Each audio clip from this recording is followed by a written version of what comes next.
According to standard operating procedure, if an FAA flight controller notices anything that suggests a possible hijacking, the controller is to contact a superior. If the problem cannot be fixed within about a minute, the superior is to ask NORAD, the North American Aerospace Command, to send up or scramble jet fighters to find out what is going on. NORAD then issues a scramble order to the nearest Air Force base with fighters on alert. Although interceptions usually occur within 10 or so minutes, in this case, 80 or so minutes had elapsed before fighters were even airborne. It's a mind-bending anomaly. Not a single U.S. Air Force interceptor turns a wheel until it's too late. There are no jets at all. What if they were so confused and had been so deliberately confused that they couldn't respond?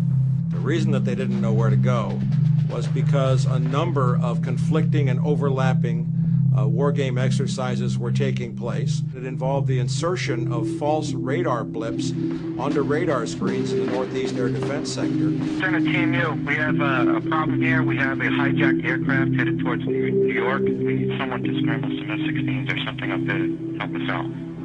Is this real world or exercise? Is this real world or exercise? There was another exercise, Vigilant Warrior, which was in fact, according to a NORAD source, a live fly hijack drill being conducted at the same time. With only 8 available fighter aircraft, and they have to be dispatched in pairs, they were dealing with as many as 22 possible hijacks on the day of 9/11, and they couldn't separate the war game exercises from the actual hijacks.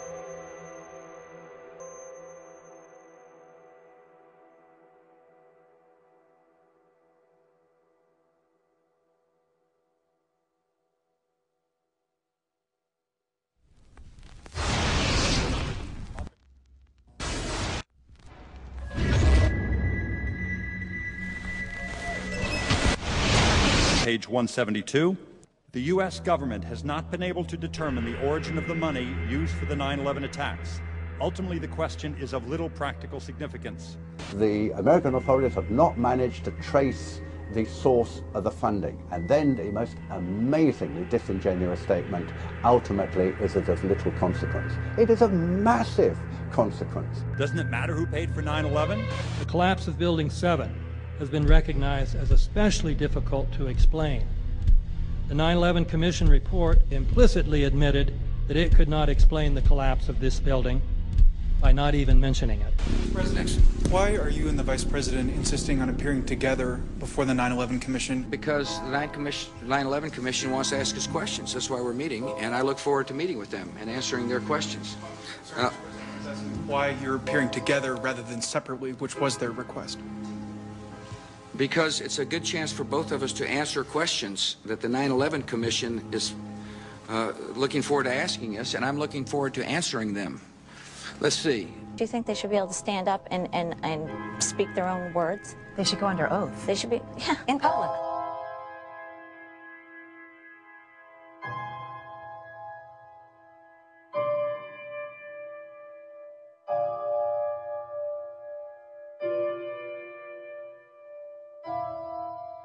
Don't you think that the families deserve to have a transcript or to be able to see what you Adam, said? you asked me that question yesterday. I got the same answer, yeah. The final report was a unanimous report. That means that if there was a single commissioner who had any objection about anything, that fact would be dropped from the report. We have found out that he not only served on the transition team of the Bush administration, that he was a person who wrote a draft memo for the setup of the Bush administration's National Security Council, that he was an individual who wrote the preemptive war strategy that was eventually used for the war in Iraq, that he is a close friend of Condoleezza Rice's. We want him to resign. There is literally nothing in the 9/11 report that the Bush administration did not approve of. We can understand, therefore, why the Commission, under Zelikow's leadership, would have ignored all the evidence that would point to the truth, that 9/11 was a false flag operation intended to authorize the doctrines and funds needed for a new level of imperial mobilization.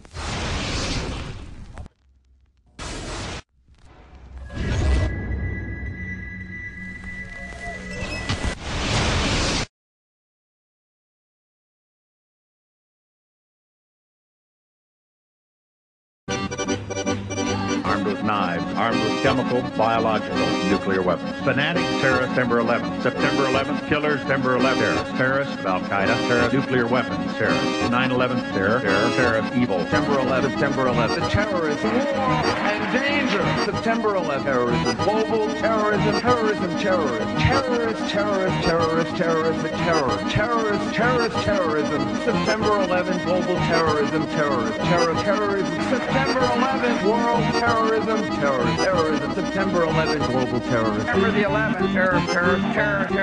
Weapons of mass destruction. September the 11th, terrorists, the evil terrorists, no. Terrorism. The words are hypnotically repeated. Terrorism, terrorist, terrorist threat, and of course, believed to be linked to Al-Qaeda.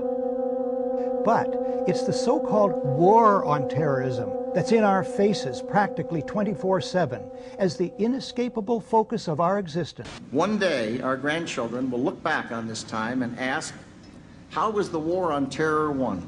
The entire U.S. ruling class, ruling elite, comes to see terrorism as the preferred means, indeed the only means, to provide social cohesion, to provide an enemy image for the society to keep it together. According to neocon theory from Carl Schmitt, you have to have an enemy image in order to have a society. It's a very dangerous thing because now it means that the entire social order, the political parties, intellectual life, politics in general, all based on a monstrous myth. Monstrous myth.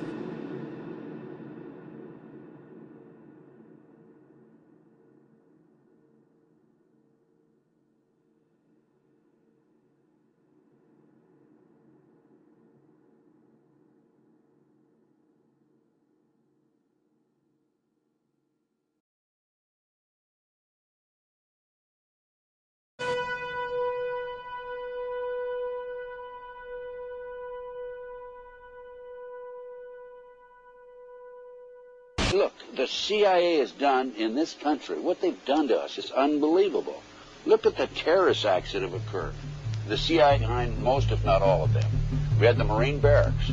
We had our embassy in Kenya. We had Pan Am 103. We had the USS Cole. We had Oklahoma City. We had the World Trade Center in 1993. That helped the terrorists blow up the World Trade Center the first